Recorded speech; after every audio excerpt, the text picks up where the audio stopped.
Hi friends, this is Chacha Coder and I'm back with my another video. So today we are going to solve our fourth problem of NeetCode 150. So yeah, let's quickly jump into that. And yeah, yesterday we solved this particular problem which was two sum. Yeah.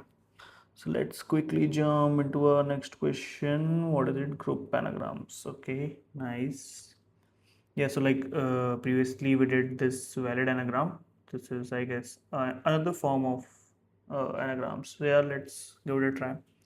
Given an array of integer string strs, group all anagrams together into sublist. You may return the output in any order. Very good.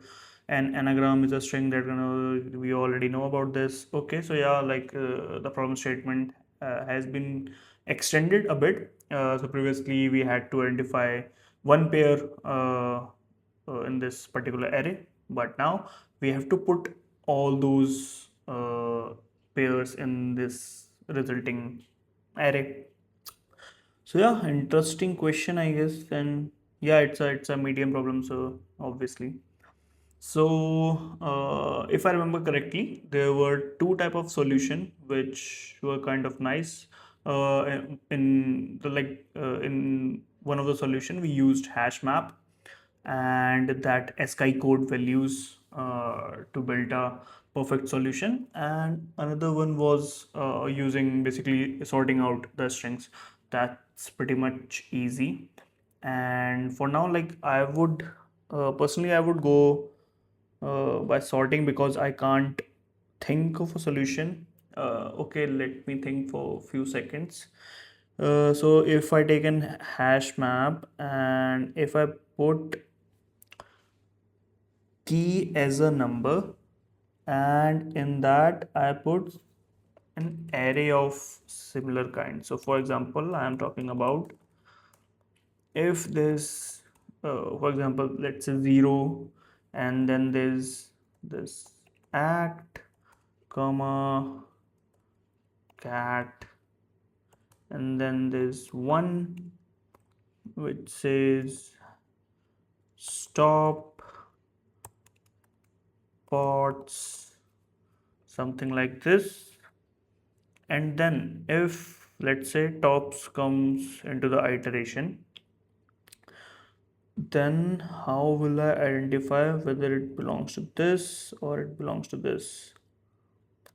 Interesting. Okay. Okay. I can't think of a way in which we can do in a single iteration and hash map together, because we have to build this dictionary. I don't know it's the right thing or wrong, because also like taking 0 1 and then 2 and then 3 key does not looks nice to me. What we can do is basically so yeah, in that valid anagram we were using odd to subtract. So for example, odd r, let's say odd c minus odd a, this will give us I don't know 2 or like some value. Okay, and we can then construct an array. So for example, if I take 0 0 up to 26, okay, there are 26 addresses over here.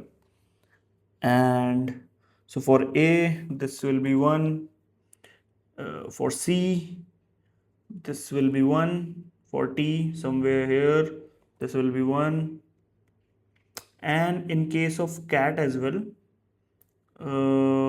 this particular array will remain same. So yeah, like what we can do is we can basically put this as a key over here, different for this stop and something. This looks like a good approach to me. But okay, let's start with solving that sorting method, because that looks pretty much nice to me. So in that, we are gonna take a dictionary, empty dictionary.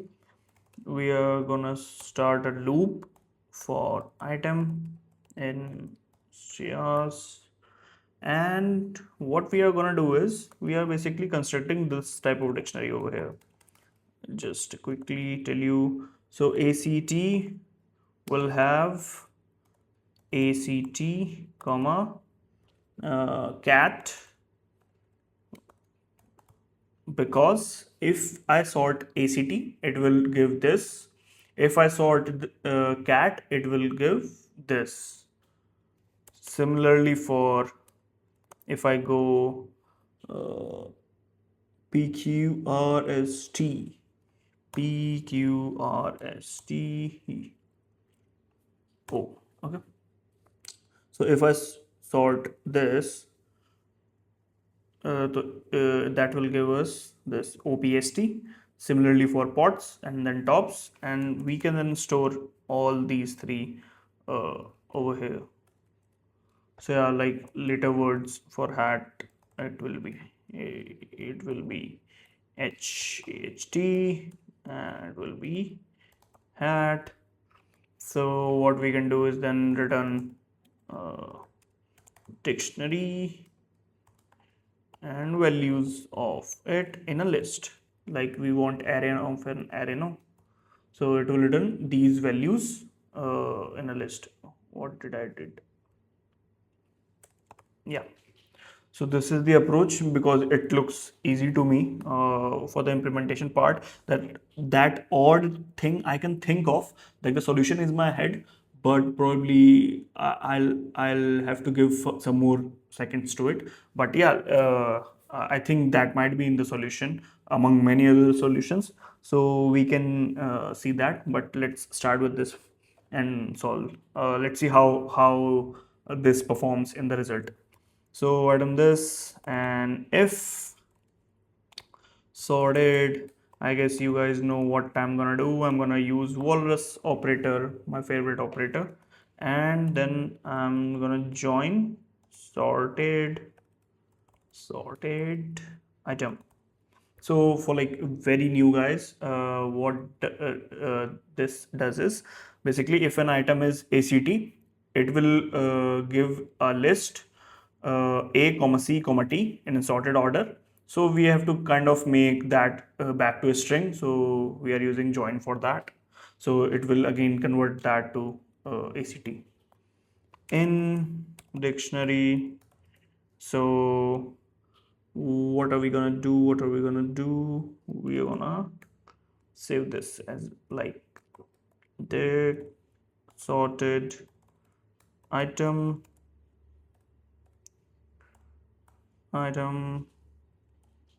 append item.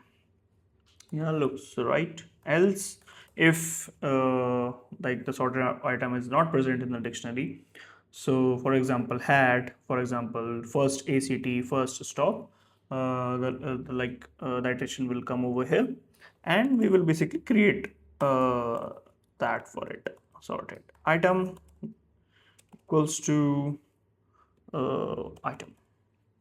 Perfect. And we are going to return list dictionary values. Yeah, let's submit it and see. Nice.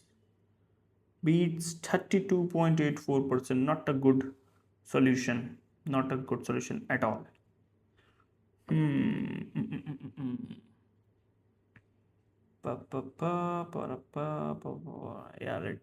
Yeah, so I guess let's now see the solutions.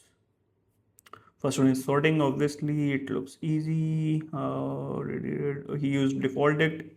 Nice. So what default dict does is basically it's an inbuilt collection.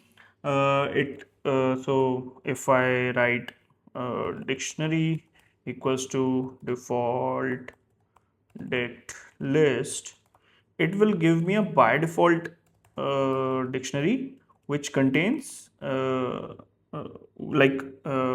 key will have list as in value by default. This particular thing is already defined by this, so we can kind of and also if key is not present, so if I do, for example, it's an empty dictionary, and if I do dict one append something, let's say a, so it will give me this value 1, an array of a. So this is quite nice to use. So yeah, first string sorted as obviously, then appended. Yeah, like nice. Obviously, like I had to use if and else. If I would have used default dict, uh, then that's a direct approach. But yeah, same. Let me see how this performs. I get very curious. Okay, and our previous one was this beats 30.96 percentage, and oi, what happened? Okay, I don't know. I'll stop looking into this now. It changed from 34 to 90. I don't know what happened.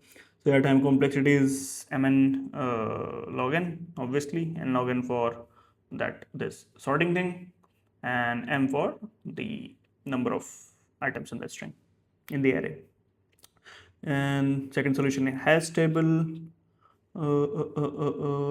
Yeah, so as I told you now in the starting that we might have to use odd.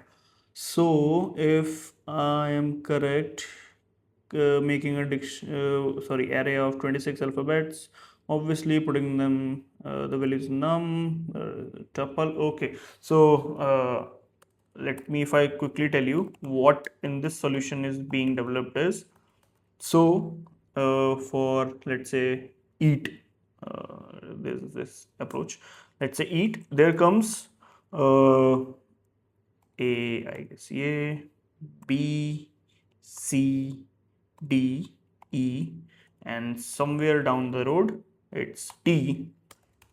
So then this value of eat, same goes for t, because we are constructing an array in terms of this binary tuple. So it will gonna remain same for eat, it will be same for t, it will be same for 8. And yeah, that's nice. That was the kind of approach I was thinking initially, but yeah, I could have done this as well. Next, let's see a third solution. Okay, so oh nice, like there are two solutions, and I kind of thought of both the solutions, which is kind of nice. So yeah, pretty good. We are solving medium problems now. We'll see you in the next videos. Bye bye. Have a great day. Keep solving.